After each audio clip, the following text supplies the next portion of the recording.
अस्सलामुअलैकुम। आज हम सेल के बारे में पढ़ेंगे। सेल यानी खलिया। खलिया ज़िंदगी की बुनियादी इकाई, ये आज हम पढ़ेंगे।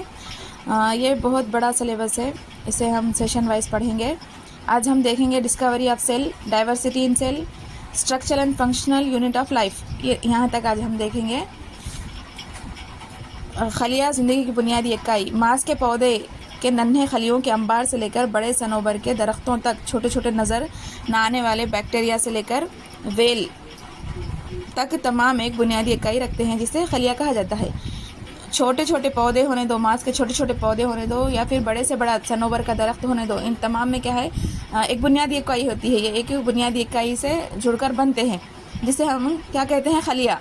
चाहे वो छोटे छोटे नज़र ना आने वाले बैक्टीरिया होने दो या बड़े से बड़ा वेल मछली होने दो, इन तमाम में क्या, ये तमाम क्या है, छोटे छोटे बुनियादी इकाइयों से मिलकर बनते हैं, जिसे खलिया कहा जाता है। तकरीबन 350 साल कबल, जबकि अभी खूरदबीन की इजाद नहीं हुई थी, अवाम इस हयाती दुनिया के वजूद से नावाकिफ़ थे, जो साधा आँख से नज़र नहीं। तकरीबन क्या है, 350 साल कबल, 350 साल पहले क्या है, दुनिया खूरदबीन से वाकिफ़ नहीं थी। खूरदबीन नहीं होने की वजह से क्या है, वो छोटे छोटे ज़रात जैसे बैक्टीरिया, वायरस से ये वाकिफ़ नहीं थे। इन सब से वाकिफ़ किसने कराया? वो साइंसदान जिन्होंने इस हकीकत से वाकिफ़ करवाया। इनमें इथानियस क्रेचर 1601 से 1680 तक, जॉन सुअम मेराडम ये 1637 से 1680 तक, और एंथोनी वान लेवनहुक ये 1632 से 1723 तक, और रॉबर्ट हुक ये 1635 से 1702 काबिल ज़िक्र है। इन्होंने क्या करा, खूरदबीन की इजाद करके छोटे छोटे ज़र्रा से हमें छोटे छोटे जो वायरस, बैक्टीरिया वगैरह है, उनसे वाकिफ़ करवाया।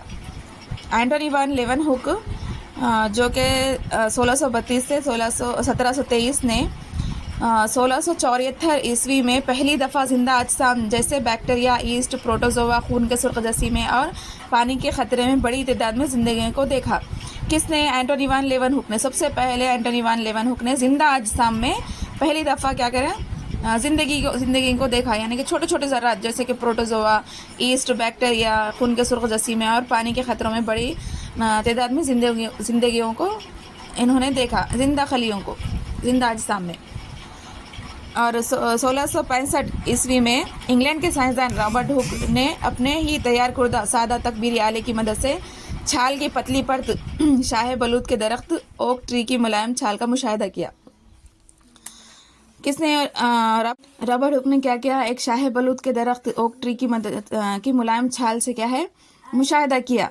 क्या मुशाहिदा किया? मुशाहिदे के दौरान कार्क या काक और शहद के छत्ते साख्त में मुशाहबत को महसूस किया, जो बहुत सारे खाली कहफ़ और खाली बॉक्सों जैसी साख्तों पर मुश्तमिल थे। उसने एक काक यानी शाह बलूत के ओक ट्री के मुलायम पर से एक मुशाहिदा किया, जो कि किस तरह दिखाई दे रही थी। शहद के छत्ते, जिस तरह शहद के छत्ते में इस तरह के कहफ़े होते हैं ना, खाली कहफ़े, इस तरह के बेंजीन नुमा के, इस तरह के छतों, इस तरह के खाली कहफ़ों को उसने उस पौधे की मुलायम परत में देखा। मुशाहिदे के दौरान खाली कहफ़ों बॉक्सों जैसी साख्तों पर मुश्तमिल थे। इन कहफ़ों को रॉबर्ट हुक ने खलिए का नाम दिया। क्या क्या खलिया? रॉबर्ट हुक ने इन बॉक्सों को किसका नाम दिया? खलिया, सेल का नाम दिया। खलिया सेल एक लातिनी लफ्ज़ है। सेल क्या है? एक लातिनी लफ्ज़ है जिसके माने छोटा कमरे के है। क्या है इसके माने? छोटा कमरा। सेल के माने क्या है? लातिनी लफ्ज़ है, इसका माने क्या है? छोटा कमरे के है। एंटोनी वान लेवनहुक ने जिंदा अजसाम को देखा था। जिंदा अजसाम को जो सादा आँख से नज़र नहीं आते, जो जिंदा अजसाम होते हैं, उन्हें खूरदबीन के ज़रिए देखा था, जबकि रॉबर्ट हुक ने बेजान अशिया में खलियों को देखा। और रॉबर्ट ब्राउन ने 1773 था 1858 नामी साइंसदान के मुशाहिदे ने खलिए को समझने में अहम हिस्सा अदा किया। खलिए के मुख्तलिफ़ हिस्सों में मरकज़ा न्यूक्लियस को बहुत ज़्यादा अहमियत हासिल है। रॉबर्ट ब्राउन ने क्या दरियाफ्त किया कि खलियों में जो है एक मरकज़ा भी पाया जाता है। खलियों में मरकज़ा न्यूक्लियस पाया जाता है, जो कि बहुत ही जिसकी बहुत अहमियत है। 1831 में रॉबर्ट ब्राउन जब सालिब मिस्री और ऑर्किड के पत्तों के बरादमा एपिडर्मिस में खलियों का मुशाहदा कर रहा था, तब इसने एक दायरवी नुमा धब्बा देखा जो अतराफ के हिस्सों से किसी कदर गैर शफाफ था। क्या देखा इन्हें काबू किया इसने तजुर्बा 1831 में ऑर्किड के पत्तों यहाँ के बरादमा एपिडर्मिस ऊपरी अंदरूनी परत में खलियों का मुशाहदा कर रहा था, जब इसने एक दायरवी नुमा धब्बा देखा इस तरह।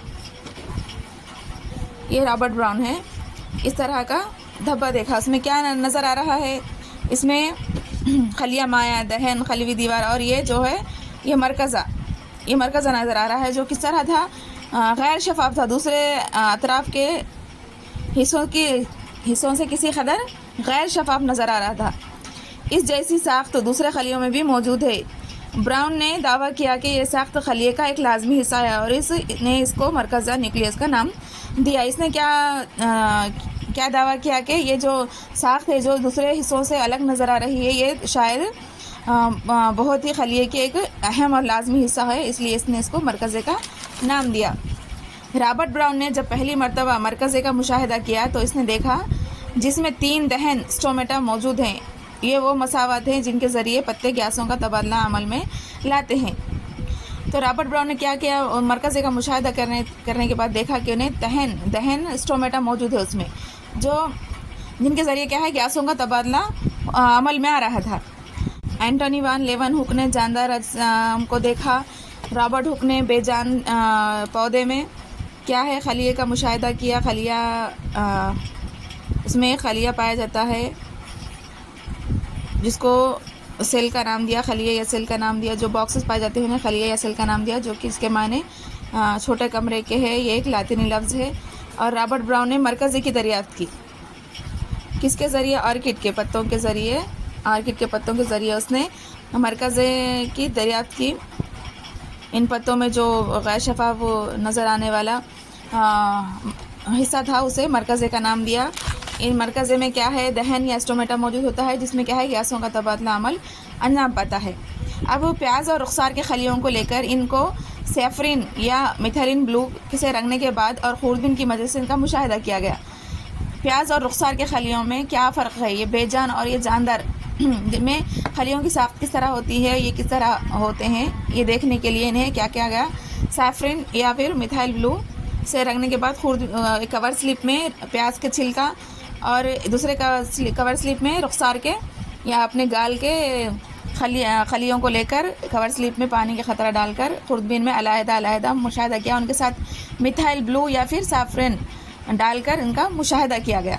रुखसार के खलिए की बैरूनी परत खलवी झिल्ली या खलवी ग़िशा मेम्ब्रेन पर मुश्तमिल होती है। रुखसार या हमारे गाल की खलिए क्या है, बैरूनी परत खलवी झिल्ली या खलवी ग़िशा से पर मुश्तमिल होते हैं। ये ग़िशा खलिए को शक्ल फराहम करती है। ये ग़िशा क्या करती है, ये जो खलवी ग़िशा होती है ये खलिए को शक्ल फराहम करती है और मुंतखबा अशिया को खलिए के अंदर या बाहर नकल में मदद देती है। और खलिए को क्या है, अंदर बाहर नकल यानी अंदर बाहर हरकत देने में मदद देती है। जबकि प्याज के छिलकों के खलियों में बैरूनी पोश रुखसार के खलियों के मुकाबले में शफाफ होती है। जबकि क्या है, प्याज के छिलकों में इस तरह की पोश होती है जो कि रुखसार के खलियों से शफाफ होती है, इसीलिए इसके ग़िशा पर दूसरी परत मौजूद होती है जिसे खलवी दीवार कहा जाता है। प्याज के छिलके में क्या पाया जाता है, खलवी दीवार पाया जाता है और रुखसार के खलियों में खली ग़िशा पाई जाती है। इन दोनों खलियों में एक कसीफ कुर्रवी जिस्म देख सकते हैं जिसे मरकज़ा कहा जाता है। इन दोनों में भी क्या है, एक कसीफ, इस तरह ये प्याज के छिलकों में है, ये इसमें मरकज़ा है, इसमें खलिया माया है, खलवी दीवार है, ये खलवी ग़िशा, इसमें क्या है मरकज़ा देखने को मिलता है। दोनों में भी, इसी में भी खलिया माया है, मरकज़ा, खलवी ग़िशा। रुखसार के खलियों में सिर्फ खलवी ग़िशा, खलिया माया और मरकज़ा पाया जाता है, जबकि प्याज के छिलके में खलवी दीवार भी पाई जाती है। प्याज के खलिए में मरकज़ा वस्तु में नहीं पाया जाता। मरकज़ा और खलवी ग़िशा के दरमियान जेली जैसा मादा पाया जाता है। प्याज के खलिए में क्या है, मरकज़ा वस्तु में दरमियान में नहीं पाया जाता। इसमें क्या है, इसमें जेली जैसी मादा पाया जाता है जिसे खलिया माया कहा जाता है, साइटोप्लाज्म कहा जाता है। यह गैर मुतजानिस मादा है। इसमें कुछ साख्तें पाई जाती है जिन्हें खलवी अज़वी से, इनमें कुछ साख्तें पाई जाती हैं जिन्हें खलवी अज़वीचे या सेल ऑर्गेन्यूल्स कहते हैं। खलवी अज़वीचे खलिए के अंदर मुख्तलिफ़ अफ़ाल को अंजाम देने में मदद देते हैं। खलवी अज़वीचे क्या करते हैं? खलिए के अंदर मुख्तलिफ़ अफ़ाल की अंजामदही में मदद देते हैं।